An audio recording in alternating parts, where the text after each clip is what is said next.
Bani Israel itu merupakan anak cucu kepada Nabi Yaqub.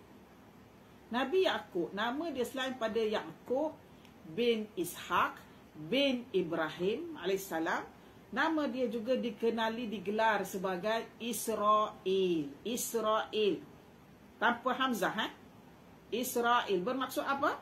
Bermaksud hamba. Tuhan. Tuhan yang satu.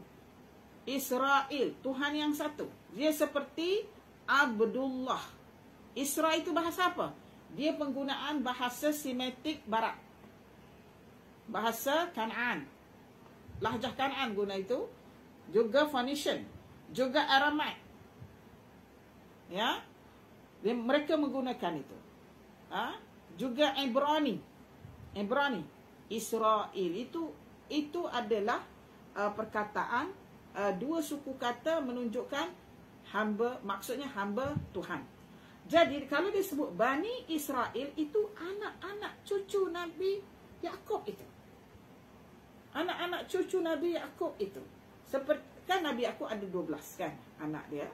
Tapi sesudah itu kan beranak pinak, itu adalah Bani Israel. Anak dia yang daripada Yusuf, Benjamin, Dinah, apa yang buang dia dalam telaga tu pun semua, itu namanya Bani Israel, iaitu Bani Yaqub. Bani Yaqub. Jadi yang selepas itu pun Bani Israel, termasuk Nabi Musa alaihissalam, Bani Israel. Ya, Bani Israel dari sudut darah dia adalah pure. Dia kan Yaqub itu kan anak Ishak. Ishak pula anak kepada Ibrahim. Ibrahim orang mana? Ibrahim orang Iraq, daripada wilayah Ur. Wilayah Ur, UR.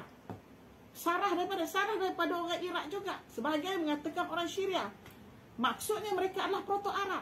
Jadi kalau dua-dua tu daripada proto-Arab, anak dia apa? Mestilah anak ikut mak ayah. Takkan anak ayah berkulit orang daripada Afrika, anak jadi orang anak Cina.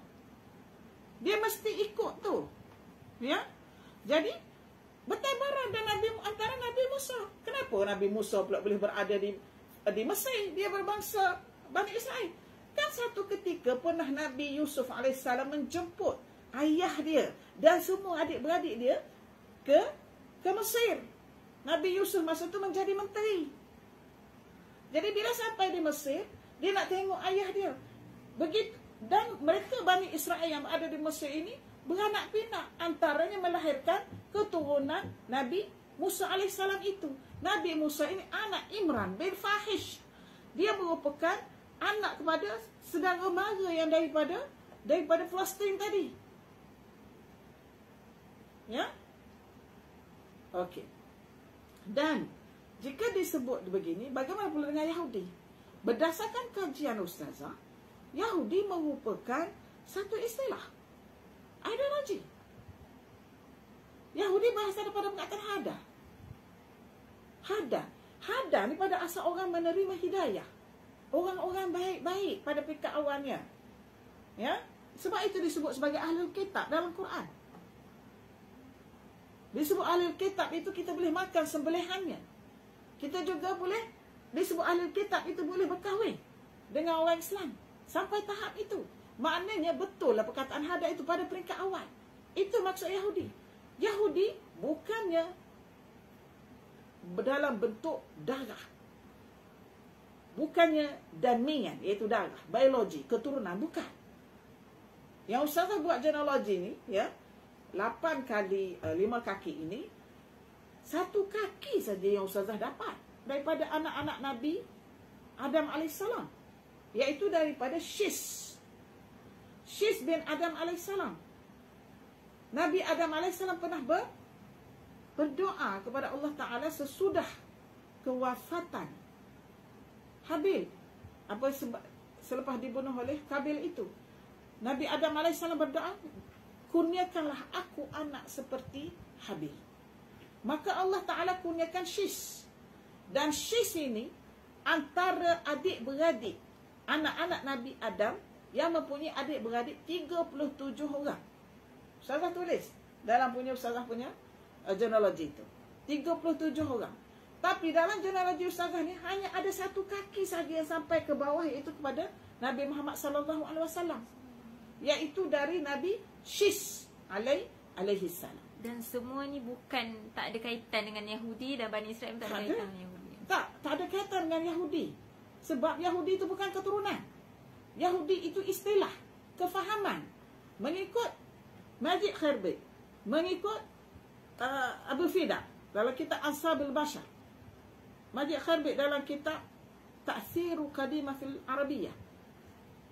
Yahudi ini adalah satu kaum, ialah siapa-siapa boleh jadi Yahudi.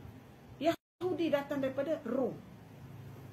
Mereka itu bertumpu di satu tempat sebelum memasuki Palestin itu, iaitu bernama Petra itu. Itu disebut oleh Majid Kharbit. Dia kata Yahudi datang daripada padang pasir Jordan sekitar 2000 BC. Kenapa 2000 BC itu mereka datang? Kerana mereka telah mendengar di Palestin itu ada Ibrahim AS. Ibrahim ni orang Iraq. Kemudian dia merantau.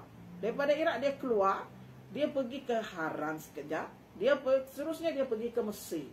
Ketika dia pergi ke Mesir, dia bersama dengan Nabi Lut alaihissalam. Nabi Lut dan Siti Sarah. Tu yang ada kisah dia berjumpa dengan Raja Mesir pada ketika itu yang minat pada Siti Sarah.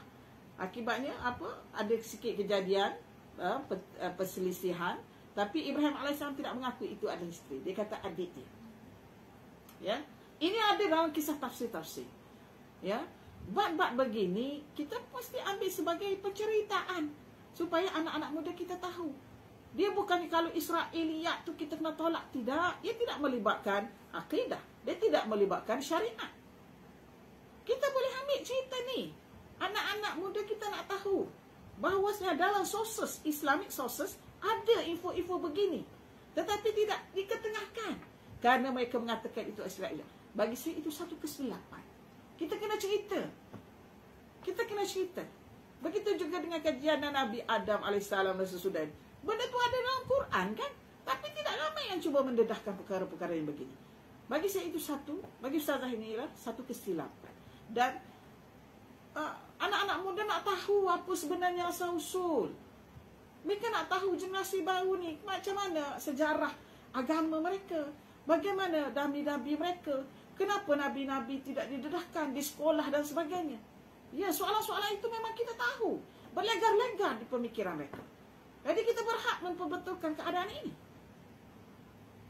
Kita berhak. Ya. Justru itu, balik kepada cerita Yahudi itu tadi, ia adalah satu ideologi, satu fahaman bahawasanya mereka ini datang dari segenap ceruk untuk berdekatan dengan nabi-nabi di Palestin itu.